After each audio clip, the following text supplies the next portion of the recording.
kukuza uchumi. Chama hicho cha wanawake kinawapa wanachama wake uwezo kutokana na mapato ya uuzaji wa mikoko kutoka kwa kitalii kilichoanzishwa wakati wa janga la COVID-19.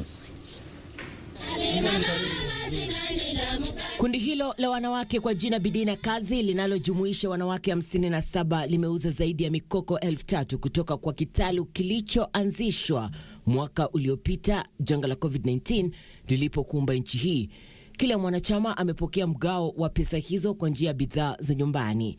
We've initiated a new project, and the new project we are calling it Wezesha Mama Nyumbani. And Wezesha Mama Nyumbani as fruits in reaping the fruit of conservation. And as women, we say that it's a big mileage for us, and it's not an easy work. Kavumbi Kaviha ambaye ni mama wa watoto 7 amenufaika na mradi huo. Kulingana naye, bidhaa hizo zimejiri wakati ufao, hasa wakati huu wa janga la COVID-19. Furahi nimepata maendeleo haya kwa mikoko.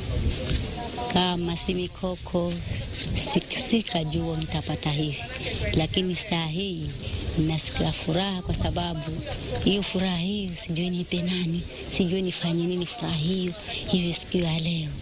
Ninasikia furaha kabisa na vitu hivi vitanisaidia katika nyumba yangu.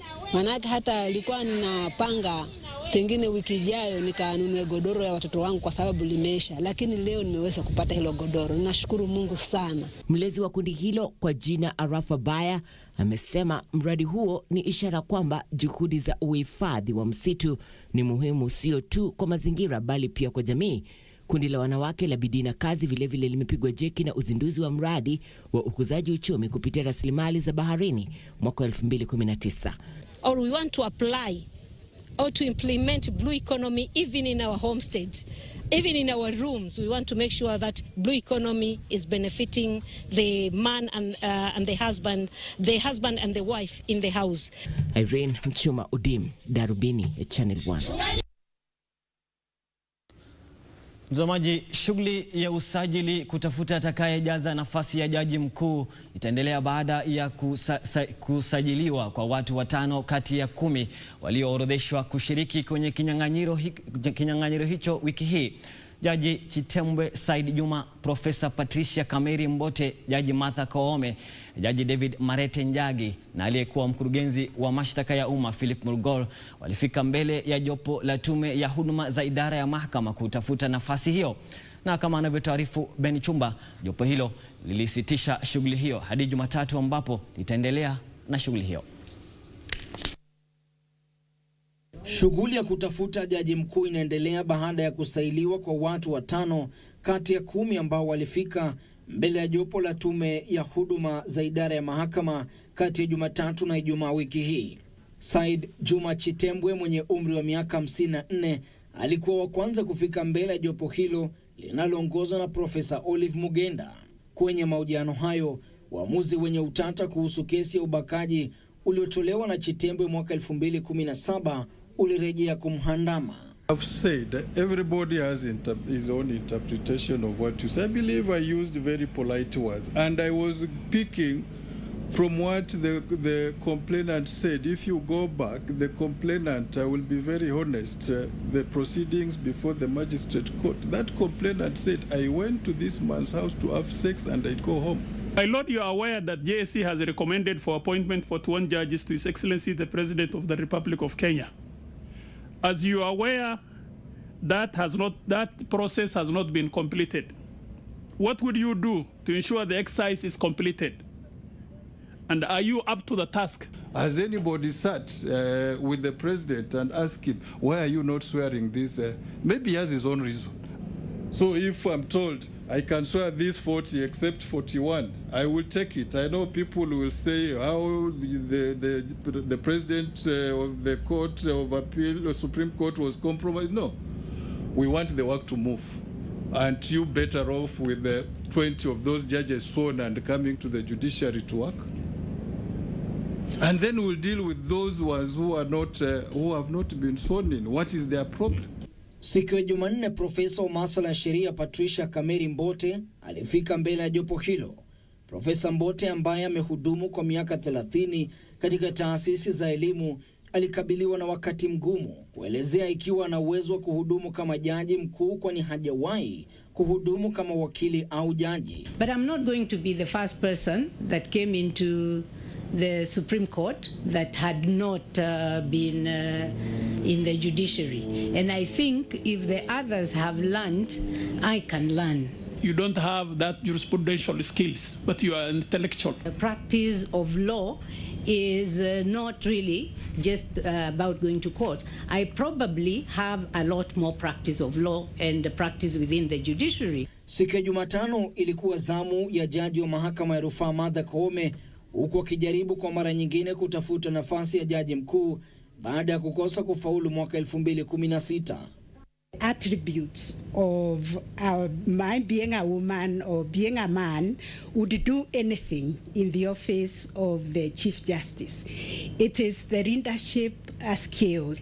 But it will be historical for this commission to nominate a woman for the office of the Chief Justice, because it has never happened before. Martha Koome, I knew, is the one who was always out there with the Law Society, fighting, these issues. There's the second liberation, the issue of political rights and detainees and all that.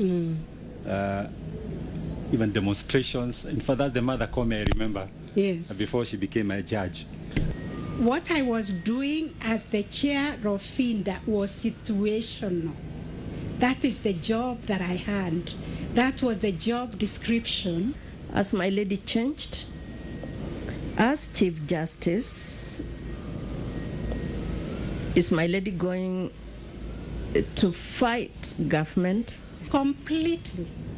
I have changed, because the job description of a judge is to decide cases that are before the judge, not to express any view that may compromise your decision-making ability, so that when people come to court, they ask me to recuse myself. Jaji David Marete Njagi pia alifika mbele ya jopo hilo siku ya Alhamisi akitaka kuonyesha kuwa ana uwezo wa kuhudumu kwenye wadhifa huo licha ya changamoto kuhusiana na maswali ibuka kuhusiana na afya yake ya kiakili. I am good to go. I am very, very good material for this kind of assignment. 2, daring is my other name. There is nothing which shakes me. Nature of disability, visual,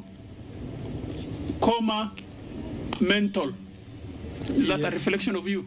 I have a visual issue. 2, I am diabetic, and occasionally I get affected by what we call low sugar issues, hypoglycemia.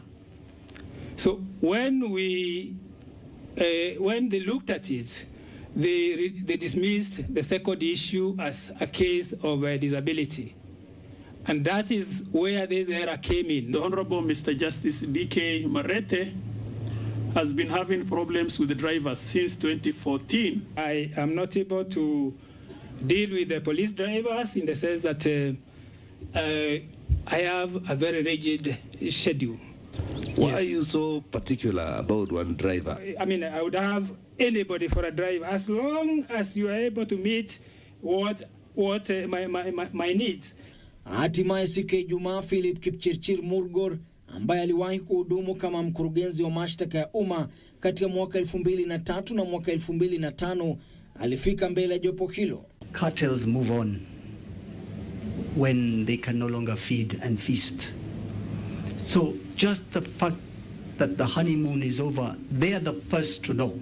But should they not move on, they will, through EACC and any other agency, be placed under a spotlight. Murgor alipea jopo hilo kibarua kigumu kwenye shughuli hiyo iliyoibua maswali kuhusu hasira yake na madai ya kuhusika kwenye jaribio la kupindua serikali mwaka 1982. It's a misplaced question. Okay. Ask it another way, maybe I will not ask it another way. All I'll say is this: a man is his history, and we will judge you accordingly. Senior Counsel, did you say that the situation is different now because we do not have a Chief Justice? I said, as long as it is not a Chief Justice, the chief situation may not change. You've lost me. I'm not sure even you are with the question. Yes, I am. Please repeat it. I am with the question because I'm the person asking the question. Has there been a vacuum? I have not done a survey to ascertain what it is that would be described as a vacuum. And I am not saying that the acting Chief Justice is not doing her best. It wasn't rioting. It wasn't rioting? Yes, certainly. So what were you accused of? Of taking part in a demonstration. Taking part in the demonstration. And this demonstration was in relation to what? The coup. It was in relation to the coup. Yes. A few years you come to the DPP's office. Now you want to be Chief Justice. Are you the kind of person we should risk to be the Chief Justice, knowing that these kind of events may happen? If I was a magistrate, perhaps some of your questions would have been relevant. But I was simply the lawyer advancing a case for one side.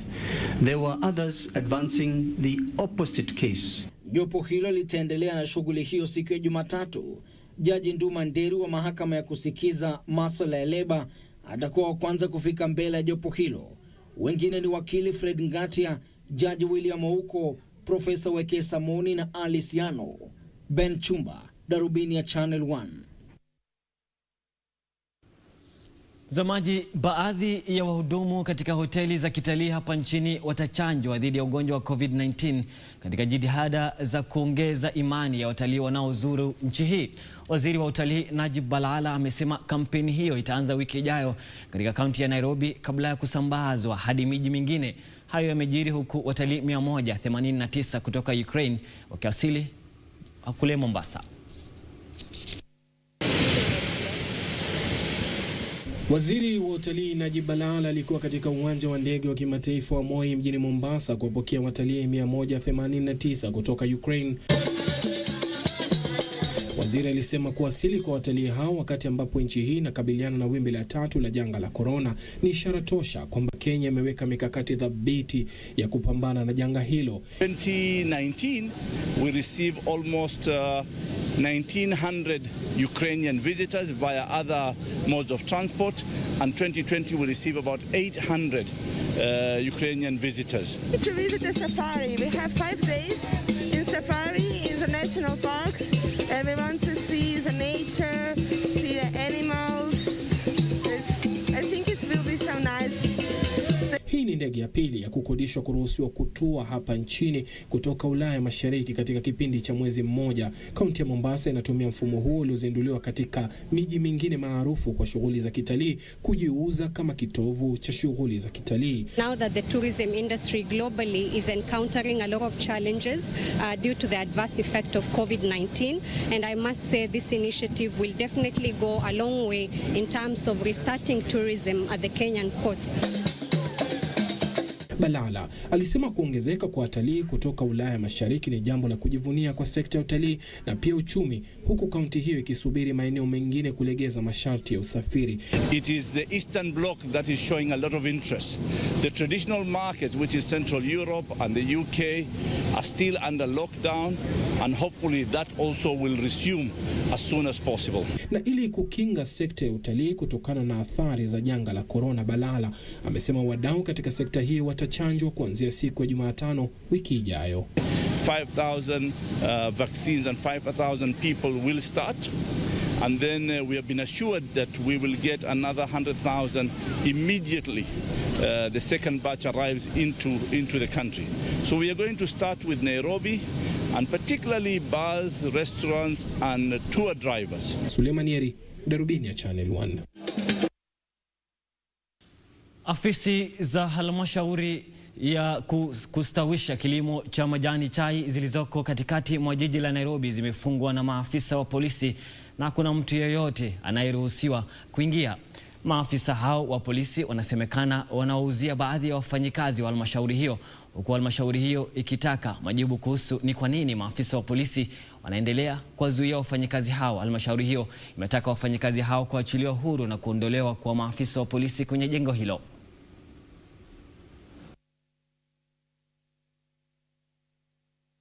Remember, we are here not to appear for any party in terms of the KTDA or the named respondents, but we are here basically pursuing the release of the 4 people who have been detained, who have given us private instructions to represent them. So be it that there is a summon or anything, we are not interested in that. All we are interested in is let our clans be released, because they are being detained is in itself illegal. It's unlawful. Let there be communication. They have confiscated their phones. We can't talk to them. There's nothing we know.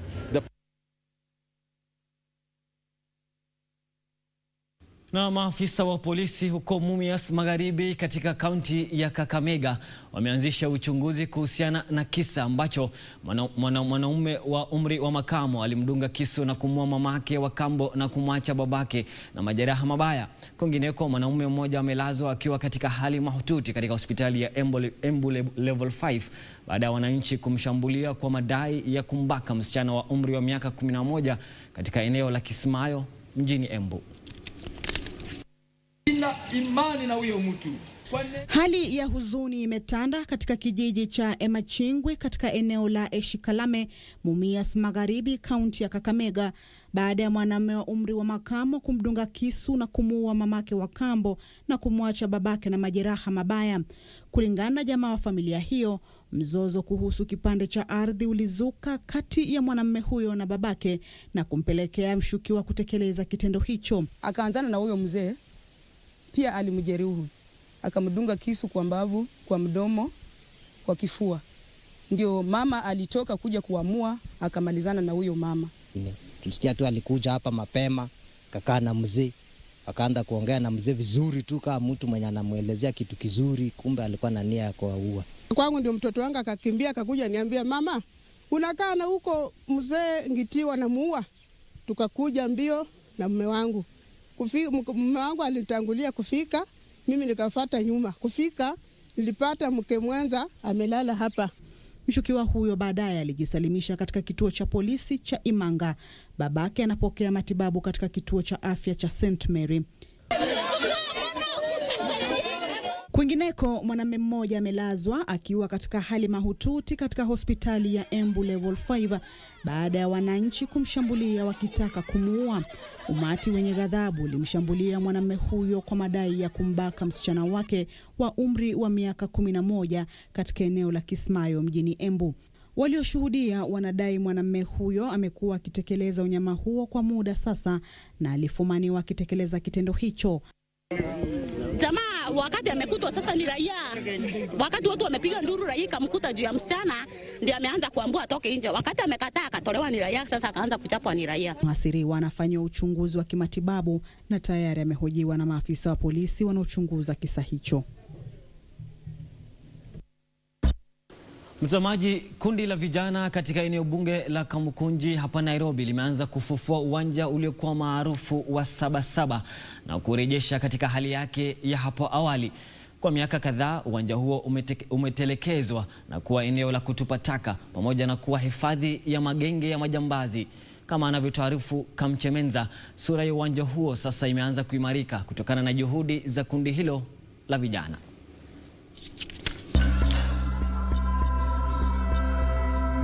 Mazingira tulivu na mandhari ya kupendeza ndiyo inayokukaribisha kwenye uwanja wa Sabasaba Kamukunji. Kwa miaka kadhaa uwanja huu ulikuwa umetelekezwa na kutumiwa kwa shughuli za kisiasa, utupaji taka pamoja na kushuhudia visa vya uhalifu. Lakini ni vipi uwanja huu uliweza kupata mandhari ya kupendeza? Tulikama up na idea kuformi kitu after kuangalia crime inahusisha gona hii place yetu, drug abuse inahusisha gona hii place yetu, prostitution inahusisha gona hii place yetu. ilikuwa watu wanaficha visu zao za kazi, ilikuwa fighters wanatupwa hapo. So tuko na vijana tunaweza come up na idea ya kuanzisha initiative. Uwanja huu umegawanywa kwa sehemu tofauti tofauti kwa kutumia rangi ya kijani kibichi, kutoka sehemu ya watoto, shamba la matunda, hadi eneo la watu wazima la kutuliza akili na kupunga upepo. Mtu akikama hapo mental health corner, akuwe social na watu wengine, akirudi home, at least zile fikira za job amelose, ako depressed, unapata hizo fikira zimemtoka. Kwa miezi 6 sasa, watoto wengi wamenufaika kutokana na uwanja huu, kutokana na mazingira yake na kuwa hifadhi ya mabingwa. Lakini ni kipi kilichochangia kuanzishwa kwa mpango huo wa vijana? Competition from Public Space Network ambayo imekuwa ikirun since 2014, but sisi ni mwaka yetu ya kwanza, na since hiyo public space yanze hiyo competition imetransform 120 public spaces. Kulikuwa na cases za watu wanadungwa visu sana, so kulikuwa unajua sisi report every incident happen to the chief's office. Wednesdays and Fridays and Saturday tulikuwa na report case moja. Uwanja huo umekuwa kivutio kwa wakazi wa eneo hilo wanaotaka kujivinjari kwenye mazingira safi. Saizi hata mtrango anakuja kucheza hapa. Hata nikimkosa mtani sababu mtani kumejengwa sana, hakuna hata space ya kucheza, anakuja anacheza hapa. Sasa sinaga wasiwasi hata nikimkosa kwa nyumba, nikuja tu hapa nampata area. Inanivutia kwa sababu iko na uradi mzuri, hata ni mahali mzuri ya kuchezea na watoto. Kundi hilo la uhifadhi wa mazingira la KAMUKUNJI Champions limepata uhifadhi kutoka kwa marafiki wanaopenda uhifadhi wa mazingira, lakini lingali linahitaji washikadau wengine kuunga mkono juhudi zao ili kusaidia makundi mbalimbali. Saa nyingine unapata wanahitaji kununua marangi, kwa sababu hapa ni jua kali, tunawanunulia rangi. Wakihitaji tools kwa jua kali tunawasaidia, tunawanunulia. Kama gava wanaweza come on board, to work now hand in hand, hii place tuifanye ikuwe conducive environment for all the races of ages, tungefurahi sana. Si wanajitolea na through maintaining wata create social income through like kama hiyo children's corner. In future wanataka walete vitu za kisasa, vitu kama bouncing castle, trampoline, merry-go-round. Kwa vile wezi kaa hapa kutoka usiku mpaka jioni na ni family men, lazima watake kitu ya kuingize something, watapeleka home ya food. Ni mandhari ambayo sasa imetoa nafasi bora kwa wakubwa na wadogo kuja hapa kujibarizi. Lakini miezi 6 iliyopita hali ilikuwa tofauti hapa. Na sasa vijana wanasema kwamba ile historia ya uwanja huu ni lazima ihifadhiwe. Kamchemenza, darubini ya Channel 1 katika uwanja wa KAMUKUNJI, Nairobi. Sana Kamchemenza kwa taarifa yetu. Tukisonga mbele, matokeo ya mtihani wa kitaifa wa darasa la 8 KCPE mwaka 2020 yanaendelea kuibua sherehe kote nchini licha ya janga na changamoto za COVID-19. Changamoto zingine zilizopo, wanafunzi walifanikiwa kujizolea matokeo bora katika mtihani ambao ulichukuliwa kuwa wa kukadiria hali ya marekebisho yaliyozinduliwa hivi majuzi katika sekta ya elimu.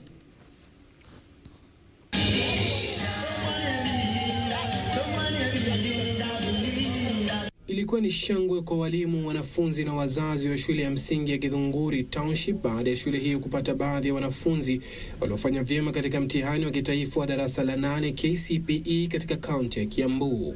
What I did was just trusting in the Lord and putting my best foot forward, and also by the help of the teachers I was able to they helped me, they guided me through this path. What really makes the school perform is the good discipline.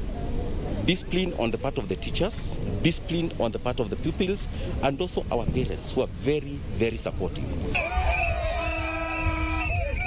Hali ilikuwa ile ile katika shule ya Kitengela International County ya Kajiado ambako wanafunzi walipata matokeo mema kwenye mtihani huo. Wawili bora walipata alama sawa, Timothy Konya Abwao na Masi Mwende Kioko walijizolea alama 422. John Wanyonya ambaye ni mwalimu mkuu wa shule hiyo alisema matokeo hayo ya kuridhisha yalitokana na ushirikiano katika kazi. We thank God for everything because it has been tough throughout the pandemic, but with the efforts put together with all the stakeholders, the management, the parents, our able teachers, support staff, and our students, we were so faithful and trustful to God, and eventually we got the result. Shule ya msingi ya Cheimen ambayo ni ya umma katika kaunti ya Kericho iliwashangaza wengi baada ya watahiniwa kupata matokeo mema. Wazazi na wanafunzi walitembea mwendo wa zaidi ya kilomita 10 kusherehekea matokeo hayo. Betty Cherono alikuwa mwanafunzi bora akiwa na alama 400. Katika shule ya Chemitan Academy huko Litein, Alan Kibet ndiye aliongoza katika darasa lake akiwa na alama 421. Amesema anatumai kujiunga na shule ya upili ya Mangu na kisha kuwa daktari wa neva. Mwalimu mkuu wa shule hiyo Robert Bet alisema kwamba watahiniwa wote 53 waliofanya mtihani huo wa kitaifa waliandikisha matokeo mema. I like to thank God for these good marks that he gave me, and I like to thank teachers for their teaching and everybody who supported us. Jumla ya watoto waliopata alama 400 na kuendelea walikuwa 17. Minisko ya shule tumepata 393. Crispus Oseko kutoka shule ya Bridge International huko Mukuru kwa Njenga alipata alama 413 licha ya changamoto alizopata alipokuwa akiishi mashambani kutokana na ugonjwa wa COVID-19. Oseko amesema walimu wake na wazazi walitekeleza jukumu muhimu katika kuhakikisha ana vifaa vya masomo. This was thanks to my teachers who gave me a lot of support in my education, and I also give thanks to my mom who helped me a lot in various things like the school stationaries. No, during COVID-19 in 2020 we really had challenges, but through Bridge support our parents were able to be helped through remote learning. Our parents were able to get through WhatsApp and SMSs. They were getting quizzes, questions, and also cybers in the slums. Cheryl Awor Opondo aliye na umri wa miaka 15 kutoka shule ya msingi ya Ganda Viungani mwa mji wa Malindi alipata alama 420 kati ya alama 500 kwenye mtihani huo wa kitaifa wa KCPE. Anasema huenda asiafikie ndoto yake ya kujiunga na shule ya upili ya Kenya High na kisha kuwa daktari kutokana na matatizo ya kifedha. We like to get assistance in order to go to secondary school, financial assistance, because there is financial problems.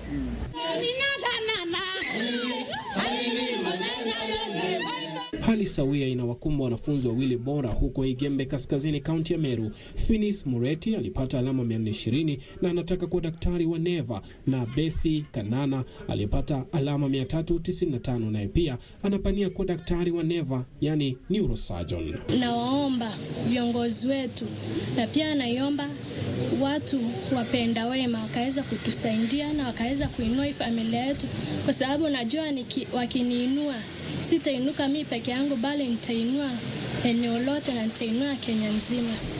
Kama unavyoona katika our background is just that small and not financially or economically stable, but I would like to get support from well wishers and our government officials, and I shall be very glad. Mtazamaji, na sisi hapa shirika la KBC tunawapa kongole wanafunzi wote waliopata alama nzuri. Tukisonga mbele, zaidi ya watoto 50 ambao wamekuwa wakifanya kazi katika fuo za Ziwa Victoria na kabla ya kulazimishwa kurudi shule, wote wamepita mtihani wa kitaifa wa KCPE. Watatu kati yao ambao walifadhiliwa na shule moja ya kanisa Katoliki walipata zaidi ya alama 400 licha ya kutohudhuria shule kwa zaidi ya mwaka mmoja. Watoto hao waliofadhiliwa na shule moja ya kanisa Katoliki huko Homa Bay walikuwa wanafunzi wa kwanza kujisajili kufanya mtihani huo wa kitaifa shuleni humo na walipata matokeo ya kufurahisha. Wanafunzi watatu kati yao walipata zaidi ya alama 400 kwenye mtihani huo. We were children brought from the lake and we had no other way to go. But the school gave us hope that our future can be brightened by bringing us here and educating us, despite the fact we paid nothing, child and the girl, whereby parents, my mother, opted to take my other brothers to school, even the girls, and This parish brought me here and gave me hope. Mkurugenzi wa shule hiyo Padri Eric Ochieng alisema watoto hao waliokolewa wakifanya kazi ngumu ya uvuvi katika fuo za Ziwa Victoria. After celebrating this result, we are going back to the lake to look for those children who are still lost there. They were providing labor in the form that they were being used as errand boys. Some of them were picking the small omena along the lake, and some of them were engaged in the rimba business. They were being employed as laborers. Taasisi hiyo iliweka kila jitihada kuhakikisha watoto hao wanafanikiwa kwenye masomo. Wanafunzi wengine wenye matatizo shuleni humo pia walifanikiwa kwenye mtihani huo. Wanafunzi wengine wenye mahitaji maishani walifanikiwa kupata zaidi ya alama 250 kati ya alama 500. The hearing impaired children generally they have a lower pass mark as compared to the hearing children. Our first child had 223, the second one had 222. This is one of the best ways that can enable us to eradicate teenage pregnancy in the entire Suba sub-county, because as you have seen, it is girls that have really performed well in this school, and these girls are the ones that are prone to early pregnancy. Hata hivyo, wanafunzi wa kike waliopita vyema kwenye mtihani huo wa mwaka 2020 wanataka kupewa nafasi sawa na wavulana. Kwingineko, wanafunzi waliofanya mtihani huo kwa kitaifa katika kaunti ndogo ya Taveta kwenye mpaka kati ya Kenya na Tanzania wamefanya vyema kwenye mtihani huo.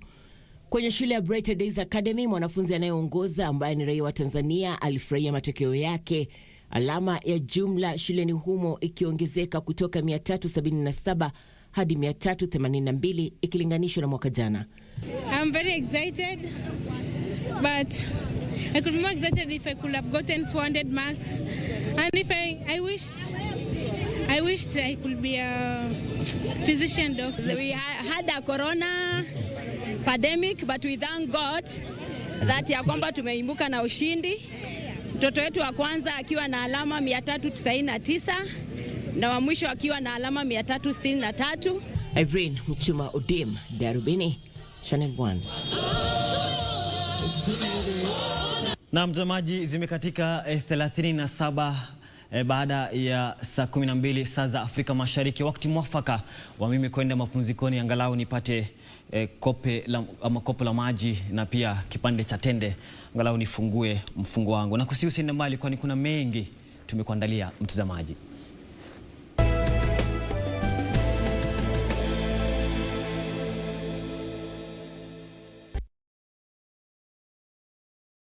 Je, umeomoka? Kama hujaomoka kwenye KTDA ndio mambo yote. Hapa tuko na fridge, kodi yake ni CM. Tuko na gas cooker, kodi yake ni CK. Tuko na TV, kodi yake ni TV. Tuko na simu aina ya Samsung ni SM, ama Oppo ni Oppo. My friend, mahali popote unanitazama, eka hizo kodi zake kisha utume kwa 4032353. 4032353. Alafu utakuwa unaomoka na hizi bidhaa. Kumbuka, kwenye KTDA ni bila bora zaidi kwa bei ya chini kwa chini. Every time I'm in front of the camera, I remember my culture.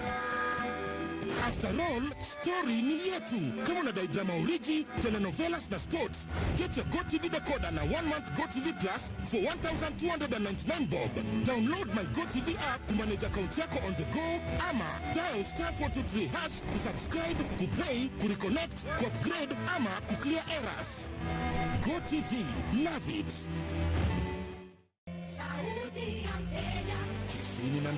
92.9. Hii ni KBC Radio Taifa. Kila kitu maishani kina sauti yaleta furaha. Radio. Sauti ya elimisha, yahimiza, yatuleta pamoja. Sauti ya Kenya. Radio Taifa.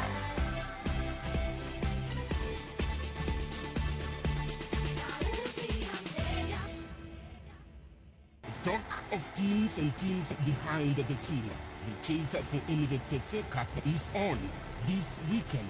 Two eventful semi-final matches by England's leading lights are on the cards at Wembley Stadium.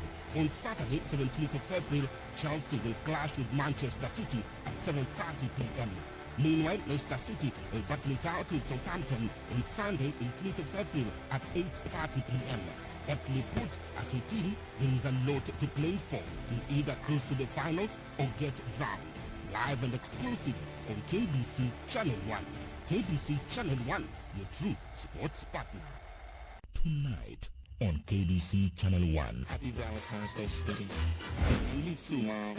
I'm just gonna leave you two alone. I'll call you. Oh, no. That was slam. Go park some cars.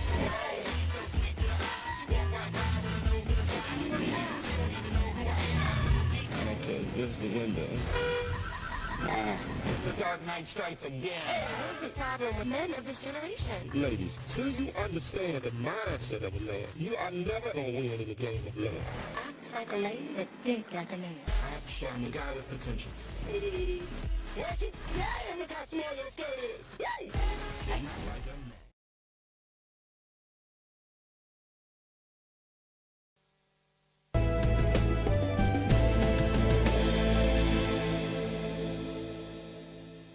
Na mtazamaji, karibu tena. Kumbuka unaweza kutupata pia moja kwa moja kwenye mtandao wa kijamii. Ukurasa wetu wa Facebook ni @KBC Channel 1, kule Twitter ni @KBC Channel 1 na kwangu ni @Khalid Abdulahi, na tovuti yetu ni www.kbc.co.ke.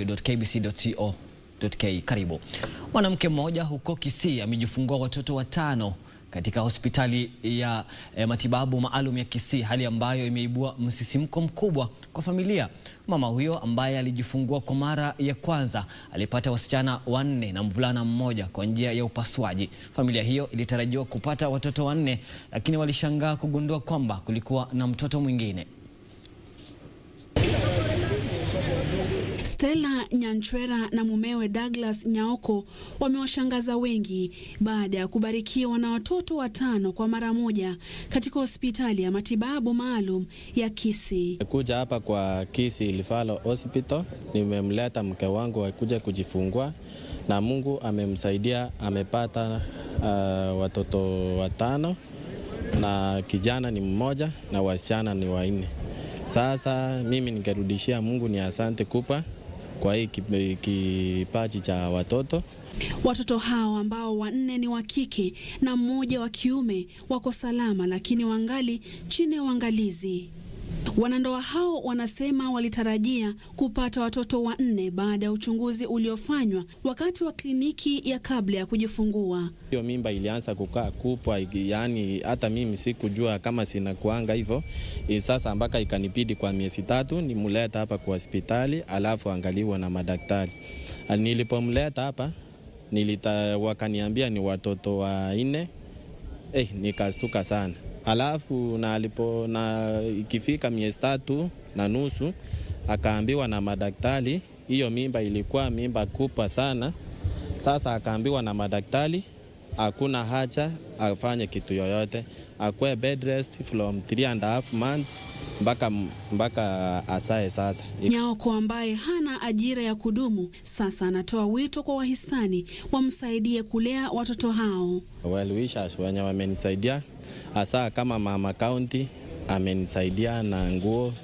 Hasa ningeendelea kuwaomba hao wengine pia akimnisaidie, sababu naona inanikalia ni ngumu, sina kazi, ninaweza chimudu nipate mapato ya kulisa hii familia yangu, na ninaomba mwenye atanisaidia anisaidia, alafu ndio nione kama hii familia yangu inaweza endelea. Siku chache zilizopita mwanamke mmoja alijifungua watoto 4 katika wadi ya kujifungua ya kina mama ya hospitali ya St. Bridget Kalemunyang huko Turkana. Inasemekana mwanamke huyo aliingia katika hospitali hiyo akiwa na uchungu wa kujifungua na punde akajifungua watoto hao mmoja baada ya mwingine. Naendelea kupata nafuu tukijaribu kushughulikia mama ndipo aweze kutoa maziwa. Na ni bahati mzuri hawa watoto walizaliwa na kilo ambayo si mbaya sana. So kwa saa hizi tunafanya kila tuwezayo kuhakikisha ya kwamba wanaendelea kupata nafuu na wataongeza kilo kulingana na vile inavyotakikana mpaka wafikishe kilo 2.5 ndipo tutaanza kufikiria kuachilia. Mama huyo wa watoto 11 anasema hajiwezi na anashangaa jinsi atawalea watoto hao. Anaona shida sana kulea wale watoto wako nyumbani 7, tena wamepata 1. Hiyo ni changamoto kubwa kwake. Yeye nchi maisha itakuaje? Anaomba msaada aweze kusaidiwa. Yurite Musio, Darubini Wikendi. Kundi la wanawake la Dondori katika kaunti ya Nakuru limeanzisha mradi wa ushonaji ili kujikimu kimaisha. Kundi hilo linalofahamika kama Bavuni Sisters Keeper lina sababu ya kutabasamu baada ya kuanza kupata mapato licha ya changamoto kutokana na janga la COVID-19. Katika wadi ya Dondori, eneo la Mugwadhi, kaunti ya Nakuru, kundi hili la kina mama wenye bidii linajishughulisha na ushonaji ili kujikimu kimaisha. Ni hali ya maisha ya kutafuta riziki ndiyo iliyowapelekea kina mama hawa kujishughulisha na shughuli hii. Jen Mukami alisema alipata wazo hilo kutokana na changamoto za janga la COVID-19. Training tunaofa kwa sababu hapa tuko na young mothers, tumechanganyika, tuko na young mothers, na hiyo hatujaanza kutrain ile ya kulipisha. Ni hao wasichana wetu tunataka kutoa kwa manyumba. Unaona venye kumekuwa na crisis ya early pregnancies, early marriages.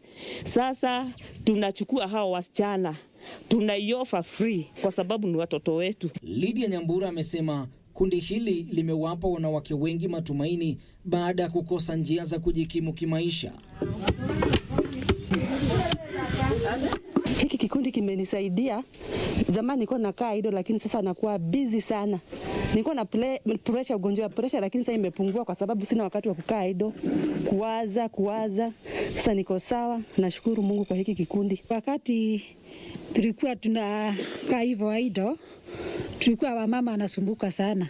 Juu tuna watoto wako mashuleni na tunakosa karo. Lakini wakati tuliungana, tukaanzia hii mambo hii ya kufanya hii weaving na kushona hii vitambaa, tumeona tutakuwa watu wako mbele sana. Wakilishi wa wadi ya Dondori Michael Mashembu alipongeza kundi hilo, akisema ni hatua bora hususan katika kujikimu kimaisha na kupata fedha.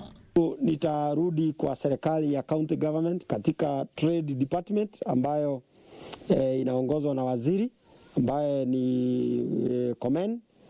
Bado nitaenda pale ili tuweze kuijumulisha katika mipango ambayo imepangwa na serikali ya small industries na ile ya tourism attraction na marketing. Tutaweza pia, nitajaribu niingie pale ili niombe nafasi tuone kama tunaweza wasaidia upande wa marketing. Amesema wanatafuta mbinu za kupata soko katika kaunti hiyo ili kuwawezesha kina mama hao kuuza bidhaa zao.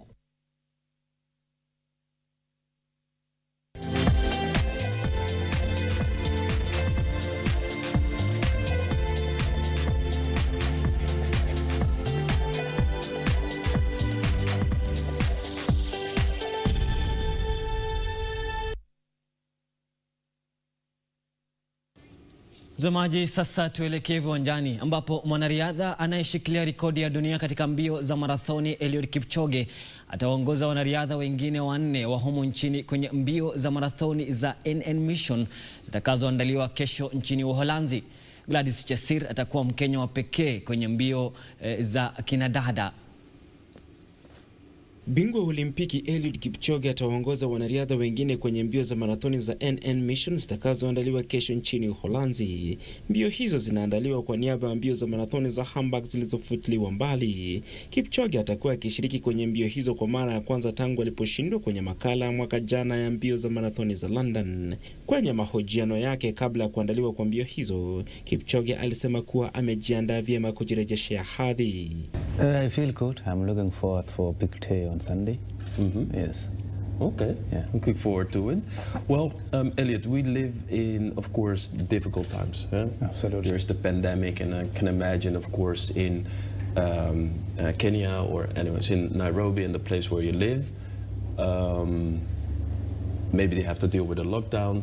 So how was the last period for you?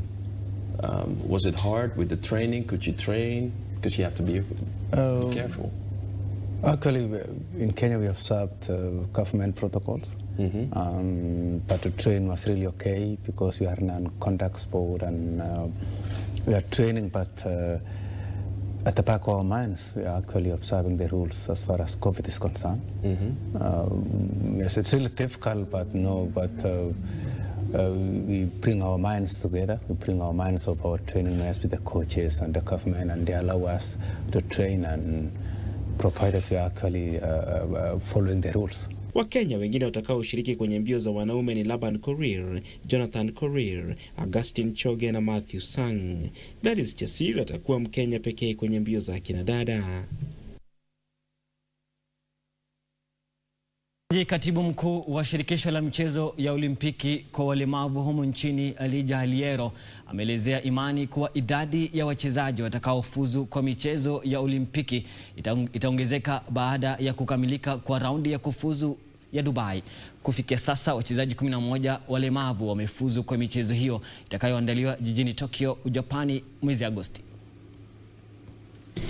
Licha ya kusitishwa kwa muda kwa shughuli za michezo humu nchini, wachezaji wa timu ya taifa ya Olimpiki walemavu imeimarisha mazoezi kutoka nyumbani. Hii ni kulingana na katibu mkuu wa shirikisho la michezo ya Olimpiki walemavu humu nchini Elijah Alero, ambaye ameelezea imani kuwa idadi ya wachezaji watakaofuzu kwa michezo ya Olimpiki itaongezeka. Baraza Kuu la Paralimpiki la ulimwengu wakati litakapokuwa likitoa zile slots allocation katika kila nchi, tutakuwa katika position ya kusema kwamba sasa Kenya tumefaulu kuweza kupata slots kadhaa, lakini kwa sasa bado tunaendelea katika hali ya kuweza kuqualify, na nashukuru kwamba serikali imesimama pamoja na sisi, imewasaidia wachezaji wetu, na vile vile pia tunaendelea kupata mafunzo kuhusu namna ya wachezaji wetu kujikinga na haya magonjwa ya corona. Kwanza kabisa ningependa kupongeza serikali yetu kwa kutufanya athletes wetu kuqualify wengi kuliko wale waliqualify katika Olimpiki ya 2016. Matarajio yetu mwaka huu itakuwa juu kuliko 2016. Baadhi ya wachezaji waliofuzu kwa michezo hiyo kufikia sasa ni miongoni mwa wengine Wilson B kwenye mbio za mita 1500 kitengo cha taa 11, Eric Sang wa mbio zizo hizo, Nancy Chelagat wa mbio za mita 1500 kitengo cha taa 11 na Nelly Nasimiyu. Michezo ya Olimpiki kwa walemavu imeratibiwa kuandaliwa tarehe 24 mwezi Agosti hadi tarehe 5 mwezi Septemba. Frederick Moki, Darubini Michezo. Shukrani sana Frederick Moki kwa taarifa hiyo. Kinara wa shirikisho la mashindano ya magari humu nchini Phineas Kimathi amesisitiza kuwa hakuna afisa yeyote wa shirikisho hilo ataruhusiwa kusimamia mashindano ikiwa bado hajapewa chanjo ya kuzuia virusi vya corona, huku Kenya ikijitayarisha kuandaa mashindano ya magari ya Ikota yatakayoandaliwa tarehe 24 na 25 mwezi huu. Mashindano hayo yatakuwa ya majaribio ambapo madereva watajiandaa kwa mashindano ya magari ya Safari Rally yatakayoandaliwa mwezi Juni. Shughuli ya kupewa chanjo ya kuzuia virusi vya corona kwa wafanyikazi wa shirikisho la mashindano ya mbio za magari humu nchini yalikamilika, huku Kenya ikijiandaa kuwa mwenyeji wa mashindano ya Safari Rally duniani mwezi Juni. Zaidi ya wafanyikazi na washikadau wa shirikisho hilo ikiwamo madereva pamoja na wasimamizi wa mashindano walipokea chanjo hiyo kwenye uga wa Kasarani. Kenya itaandaa raundi ya Safari Rally duniani kuanzia tarehe 24 hadi 27 mwezi Juni, ambapo mashindano yataandaliwa jijini Naivasha, huku karakana ikiwa tayari imetengenezwa katika kituo cha mafunzo ya huduma ya wanyamapori ya Kenya. Shirikisho la kimataifa ya mashindano ya magari ya Safari Rally iliweka kanuni mpya za kudhibiti maambukizi ya virusi vya COVID-19 ambazo zitatakikana kufuatiliwa na mashirikisho yote ya dunia wakati raundi za mashindano ya dunia zitakuwa zikiandaliwa. Frederick Moki, Darubini Michezo. Tuelekee kule Uingereza ambapo ni wikendi ambayo mechi za nusu fainali ya kombe la FA nchini Uingereza zinachezwa, na mechi moja ya nusu fainali imeratibiwa kucheza leo usiku, wakati mabingwa wa mara 8 Chelsea watachuana na Manchester City ugani Wembley. Mechi hiyo ya kukata na shoka itapeperushwa moja kwa moja katika runinga ya KBC Channel 1 kuanzia saa 1:30 leo usiku. Ndoto za kutoa taji ya FA na klabu bingwa barani Ulaya zitakatizwa kwa timu za Chelsea na Manchester City wikendi hii, wakati timu hizo mbili zitachuana kwenye mechi ya nusu fainali ya kombe la FA leo usiku uwanjani Wembley. Chelsea inapania kushinda kombe la msimu huu baada ya kushindwa kwenye fainali ya mwaka jana na Arsenal, na hiyo Manchester City ikibanduliwa kwenye awamu ya timu 4 bora na kikosi cha Mikel Arteta. Timu hiyo inayofunzwa na Thomas Tuchel ilifuzu kwenye nusu fainali mwaka huu baada ya kuishinda Sheffield United 2-0, na hiyo City ikaibandua Everton. Mfungaji bora kwenye historia ya Manchester City Sergio Aguero hata shiriki mechi hiyo, huku wapinzani wao wakizikosa huduma za kiungo Mateo Kovacic na Andreas Christensen. Kikosi cha Pep Guardiola kinapania kutinga nusu fainali ya mashindano hayo kwa mara ya 12, huku Chelsea kitarajia kufuzu kwa mara ya 15. Timu hizo mbili zimeshinda kombe hilo mara 14, Chelsea ikishinda 8 kati ya hizo. Walakini mkufunzi Pep Guardiola hajapoteza mechi dhidi ya Thomas Tuchel na ameshinda mechi 3 na kutoka sare mara 2 kati ya 5 walizokutana kwenye ligi kuu nchini Ujerumani. But yeah, we have a lot of experience. I've been in a top club like Paris Saint-Germain, now another club like Chelsea, and you know, I knew it from the beginning he would do a good job. I admire him and how good he is as a manager, and he's doing a good job. Will be a good battle, and yeah, ready to face this game. Mechi hiyo ya kukata na shoka itapeperushwa moja kwa moja na runinga ya KBC Channel 1 kuanzia saa 1:30 leo usiku. Mtazamaji, usisahau kufuatilia mechi hiyo moja kwa moja hapa kwenye KBC Channel 1 ikifika putu mida ya saa 1:30 hivi. Kocha wa Leicester City Brendan Rodgers amesema timu yake italazimika kuwajibika dhidi ya Southampton kwenye mechi ya kesho ya nusu fainali ya kuwania kombe la FA. Leicester inawania nafasi katika fainali kwa mara ya 5, lakini haijawahi kushinda ubingwa wa mashindano hayo. Aidha, Leicester ni ya 3 ligini, alama 11 mbele ya Southampton, lakini imeshindwa mechi 2 mfululizo kwenye ligi kuu. Mechi hiyo ni mojawapo ya michuano kadhaa ya soka iliyoratibiwa kuchezwa kesho na tuliokuandalia kwenye ratiba yetu ya mechi za kesho.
Na mtazamaji, kufikia hapo sina budi ila kulitamatisha Darubini Weekend siku ya leo, siku ambayo Darubini imeng'oa nanga mida ya saa 12 majira Afrika Mashariki, kukufahamisha wewe kuwa mida ya saa 1:30 tutakuletea mbashara mechi kati ya Manchester City na Chelsea kule Uingereza. Ni nusu finali ya kombe la FA na usikose. Nasema shukrani sana kwa wale wote waliofanikisha Darubini siku ya leo. Mimi ni Khalid Abdulahi, mwenzangu wa lugha ishara ni Byron Abuli, na kuacha na mwenzangu Mariamba kuletee taarifa ya utabiri wa hali ya hewa. Mimi naondoka kupata futari. Alamsiki.